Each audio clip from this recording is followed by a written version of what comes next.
พี่น้องผมมาเที่ยวต่างประเทศเมียงเฟียงประเทศลาวสปปลาวที่เขาถ่ายคลิปกันออกดีๆนะแม่ข่อยก็เราอยากไปน้ำเขาเด้ๆว่ะมื้อนี้ข่อยบุญผ้าวาสนาทรงผู้ใดสิมาเมียงเฟียงเด้อตู้ข่อยบ่ทันไปทางเวียงจันทน์เด้ใครไปเที่ยงทางเวียงจันทน์เนี่ยโอ้ยไกลกว่าสิฮอดเมียงเฟียงตู้ข่อยอยู่เมียงเลยบ่ตู้ข่อยก็มาข้ามอยู่ปากส้มน่ะปากส้มบ้านตู้ข่อยข้ามฟังมาฟังลาวก็ออกจากฟังโขงน่ะ มาประมาณ80 กิโลพี่น้องบ่ไก่กันยังวะปืดเดียวบัดนี้หนทางกระดีปูอย่างเรียบร้อยพี่น้องเอ๋ยเนี่ยบรรยากาศดีความจริงน่ะความจริงพวกเขาด้วยน่ะเป็นผาเรื่องอยู่อันเมืองเฟี้ยงนี่มี3 ผานี่ผาถ่อนอค่ำนี่ผาเลี้ยงนี่ผาตึงอันนี้ผาเรื่องนี่ผาเรื่องความจริงหน่วยใหญ่ใหญ่เราหมอกมันขึ้นมันเลยเนี่ยบ่เห็น คันหมอกจางเด้อคันบ่มีหมอกเด้อสิแนมเห็นพวกเขาสวยมากๆอุ้ยเว้ยไปเป่าหมอกออกค่อยๆแหน่เว้ยบัดยามบ่อยากให้ขึ้นละขึ้นดีจังเนาะหมอกดีเนาะอุ้ยเว้ยเฮ็ดจังไดดีอ่ะเฮ็ดจังไดเอาจังไดดี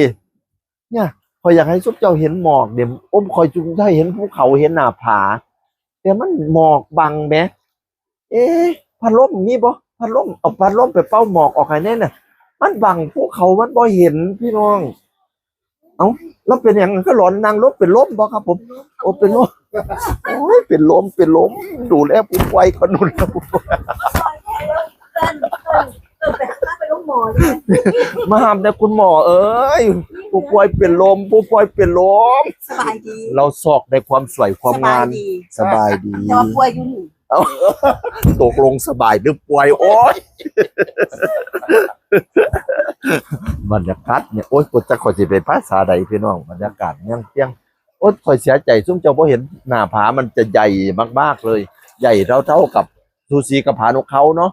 ซูซีมากเลยแล้วก็สวยงามพี่น้องเลย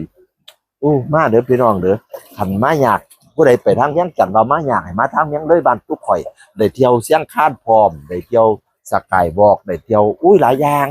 มาโลดมีลูกให้บอกหลานแล้วซุปเจ้าสิบ่ผิดหวัง เศรษฐกิจก็ดีพี่น้องประชาชนก็มีรายได้ก็อันนี้ป้ายังก็ครับนี่นะโอ้เส้นหนึ่ง เส้นหนึ่งจักรอยเส้นหนึ่งอะ มีแต่เงินบาทได้บ่ล่ะทุ่งละเส้นพิสิกาซื้อบ่นี่นะ 150เส้นทุ่งละเส้น ทุ่งละเส้นบ่อาย สั่งกระปุกละ80 บาท8 2 16ได้150 โอ้กันเป็นเงินไทย80 บาท เนี่ยทุ่ง ช่วงนี้เลย ช่องทุ่งเนี่ย150พี่น้อง กระปุกน้อยๆเดี๋ยว80 ครับผมทุ่งต้องลอยโอ้ยเอาไปทอดเอาไปควายกินข้าวตำส้มเด้อ ช่องทุ่ง200 เพิ่นให้เห็นบ่ล่ะเห็นบ่ล่ะ ช่องทุ่งสะไดสนิแน่ติ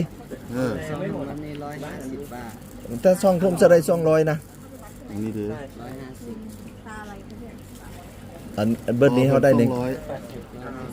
แล้วต่อ200โอ้ยเฮียไหน เพิ่นจะให้ได้ล่ะ โอ้ยบ่ผมงงต้องโดน ถุง